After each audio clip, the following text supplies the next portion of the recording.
Terkait hujan ini Allah menyebutnya dengan ghaith di dalam Al-Quran di surah ke-31 Luqman di ayat ke-34.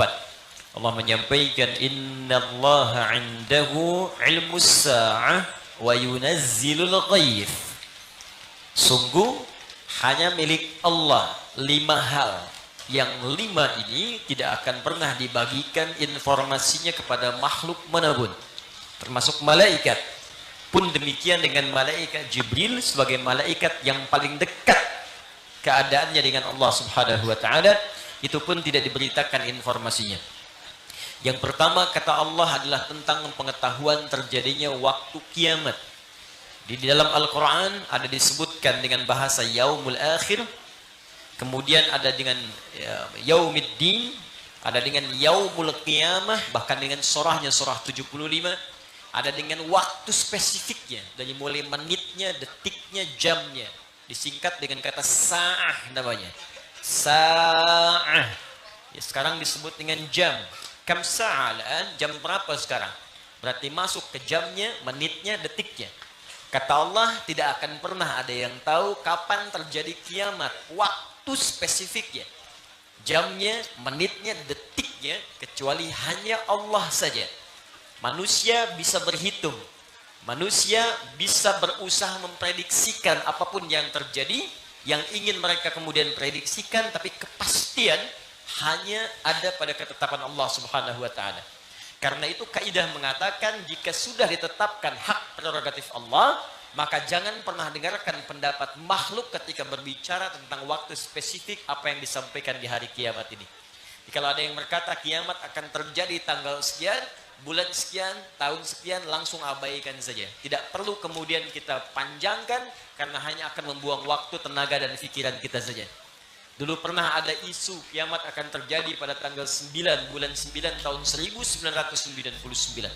Beberapa pasar sepi. Saya sedang ada di Garut sampai sebagian jalan kosong karena isunya kiamat akan terjadi besok. Rupanya alhamdulillah tidak kejadian. Setelah tidak terjadi ada berita diundur tahun 2012. Tanggal 12 bulan 12 tahun 2012 dan tidak terjadi juga. Yang kedua kata Allah wa yunazzilul ghaith. Ghaith ya, dan hak Allah dan hanya milik Allah pengetahuan untuk mengatur cuaca. Termasuk hujan di sini.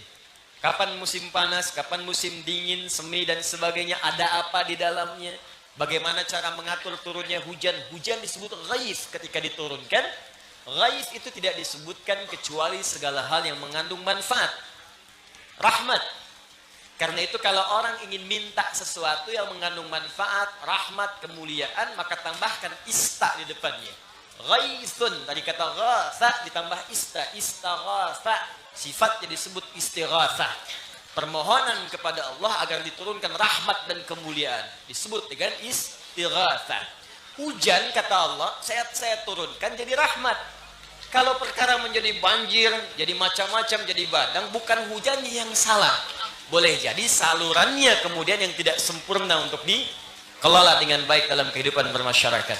Karena itu kita syukuri nikmat Allah yang telah menurunkan hujan. Dan doa Nabi SAW yang meminta kita untuk mengucapkan itu ketika itu diturunkan oleh Allah Subhanahu wa taala. Allahumma shayyiban nafi'an. Ya Allah, mohon jadikan hujan yang menimpa kami. Jadi yang mengenai kita nafi'a, mengandung nilai manfaat. Kalau bukan dunia, maka akhiratnya. Saya ulang, kalau bukan dunia, maka akhiratnya. Tanah yang kering, kena hujan jadi hidup kembali. Kalaupun bukan dunianya, akhirat ya Allah. Saya basah-basahan mau ta'lim, udah kena baju saya, kena motor saya, kena ban saya, kena sendal saya, maka setidaknya kalau dunia belum dapatkan manfaatnya, akhirat jadikan saksi setiap butiran hujan itu yang memberatkan timbangan kita di hadapan Allah Subhanahu wa taala. Ya. Karena semua akan bersaksi, itu rumus di Quran surah Al-Zalzalah. Idza zulzilatil ardu wa akhrajatil ardu wa qala al-insanu yawma idzin tuhadditsu akhbaraha. Pada saat terjadi kiamat nanti semua digoncang, naik ke atas semua, terbuka apa yang dikandung bumi, maka seluruh yang pernah kita pijak di bumi ini akan bersaksi di hadapan Allah apa yang pernah kita kerjakan di tempat itu. Jadi kalau Anda, maaf ya, pernah berbuat maksiat dan belum bertobat, bersembunyi di satu tempat, bahkan di kamar yang tertutup, maka tempat yang dipijak itu, pulpennya yang digunakan tanda tangannya, mejanya yang dijadikan sandarannya, maaf, kasurnya, karpetnya, segalanya akan bersaksi, ya Allah, dia pernah bermaksiat di sini. Sebaliknya, maka jika Anda pernah berbuat kebaikan akan ditampakkan sekecil apapun dan tempat itu bersaksi. Faman ya'mal mithqala dzarratin khairan yarah. Sekecil apapun ditampakkan. Saat tampak itu bisa Anda sebelum taklim dibuka, Anda sedang membaca mushaf Al-Quran. Baru satu ayat misalnya. Baru satu ayat. Begitu masuk ke satu ayat, alif lam mim. Itu kalimat alif lam mim yang Anda bacakan saat ini dibuka oleh Allah di hari kiamat. Jam sekian. Saat si fulan sedang pasang status di sampingnya, ceklik.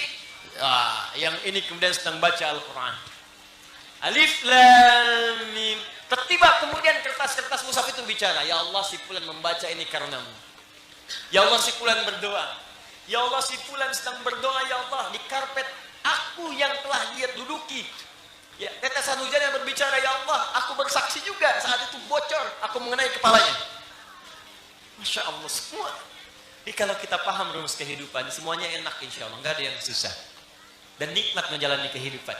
Ya, kemudian wa mata di nafsum madza taksibu ghada wa mata di nafsum bi ayyi ardin tamut.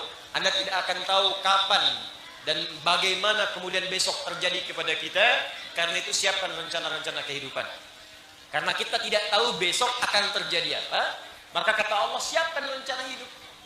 Besok mau ngapain, nanti malam bangun tahajud jam berapa, mau istighfar sebelum subuh jam berapa, besok mau baca Quran berapa ayat, berapa lembar, besok mau sedekah di mana, besok mau baca surat Al-Kahf dari jam berapa sampai jam berapa, besok mau salawat jam berapa, asar nanti di mana, Jumatan besok mau di mana, siapkan itu sekarang. Ya ayyuhalladzina amanu taqullaha wal tanzur nafsum ma qaddamat.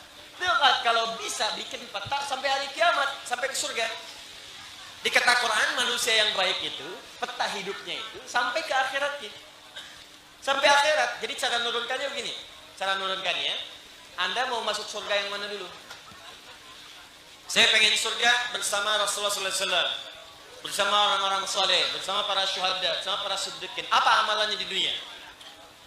Saat amalannya itu sudah ada, bikin kurikulum di bumi. Mengejar itu saja, siapkan. Apakah itu sholatnya? Ahli surga ini amalan sholatnya begini, tahajudnya begini. Apakah Qurannya? Apakah sedekahnya? Apakah puasanya? Dan itu tidak harus kemudian menepikan pekerjaan tugas Anda di dunia. Bukankah bisa jadi karyawan yang sambil jadi bekerja membaca Al-Quran, di jalan baca Quran, malamnya tahajud, jalannya istighfar. Jadi Anda saat yang bersamaan tetap bekerja dalam kehidupan dunia, tapi punya nilai akhirat. Nah, ini ada bagian yang hilang dalam kehidupan umat Islam sekarang. Ini yang coba kita turunkan. Di peta orang-orang dulu, para sahabat tuh banyak kok. Maaf ya, yang jadi pebisnis ada, yang di birokrasi ada, diplomasi ada, yang dosen ada. Wah, komplit kehidupannya. Tapi itu tidak menghentikan mereka untuk berburu kemuliaan akhirat. Itu poinnya. Karena kita tidak tahu apa yang terjadi besok, maka siapkan untuk besok, petakan, turunkan dari peta akhirat kita. Kemudian wa matadri nafsum bi ayyi ardin tamut. Engkau tidak tahu kapan dan di mana engkau wafat. Karena itu siap-siap. Mungkin ada bagian detik yang kita lalui, di situ kita akan pulang. Karena itu ada pendapat para ulama mengatakan kalau terfikir berbuat maksiat, bayangkan seketika akan wafat. Dan itu akan mengembalikan kita ke dalam jalan yang benar lagi. Balik lagi. Karena nggak tahu kapan pulang. Anda harap-harap meninggal di tanah suci, tiba-tiba meninggal pulang di tanah kusir. Itu Tanah Abang misalnya. Bisa aja nih. Ya, kita nggak tahu kapan di mana kita pulang. Di mana dan kapan. Di mana dan kapan. Tapi kita bisa menyiapkan diri saat pulang itu dalam keadaan yang baik. Caranya jauhi maksiat. Lisan, tinggalkan perbuatan yang kotor dengan lisan. Mata pandang yang baik-baik. Jadi kalau meninggal itu kita sedang berjuang dalam kebaikan. Wafatnya enak. Makanya ketika wafat itu sedang berbuat baik. Dalam bahasa Arab baik itu disebut dengan hasanun. Pahalanya disebut hasanah. Sifat utamanya disebut dengan husnun. Akhir kehidupan disebut dengan khatim. Sifatnya disebut khatimah. Maka muncul kalimat husnul khatimah. Akhir hidup yang sedang berbuat baik dalam akhir kehidupan. Makanya pulangnya enak. Gak ada pikiran maksiat. Karena pulangnya enak, sedang tenang. Panggilannya pun panggilan tenang. Ya ayyatuhan nafsul mutmainnah. Hei jiwa-jiwa yang sedang tenang. Tenang banget mau meninggal tuh tenang. Saya mau pulang nih, mau pulang. Masya Allah, tenang. Kata Nabi akan tiba masa ketika banyak orang mulai merasakan khawatir dengan kematian. Itu tandanya masih ada terpaut dalam hati kita ini dengan hal-hal duniawi yang pertama atau maksiat yang kedua. Saya ulang ya, kalau ada orang-orang yang masih khawatir dengan kematian, maka dalam jiwanya masih terpaut dengan dua hal yang utama. Satu, sifat berlebihan terhadap dunia sehingga jiwanya tertarik kuat oleh gravitasi dunia. Atau yang kedua, ada maksiat yang tertenun dalam jiwanya sehingga tidak siap dan khawatir rohnya bertemu dengan rohnya.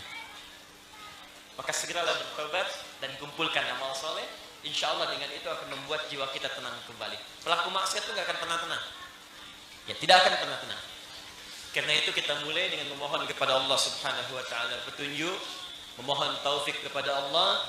Pertama mudah-mudahan taubat kita diterima oleh Allah Subhanahu Wa Taala. Jadikan kita lebih baik dari sebelumnya dan semoga Allah memberikan hidayah kepada sahabat-sahabat kita, saudara kita, saudari kita, tetangga kita, teman kita yang belum mendapatkan hidayah untuk bersyahadat. Semoga Allah kuatkan jiwa mereka untuk bersyahadat sebelum diwafatkan oleh Allah Subhanahu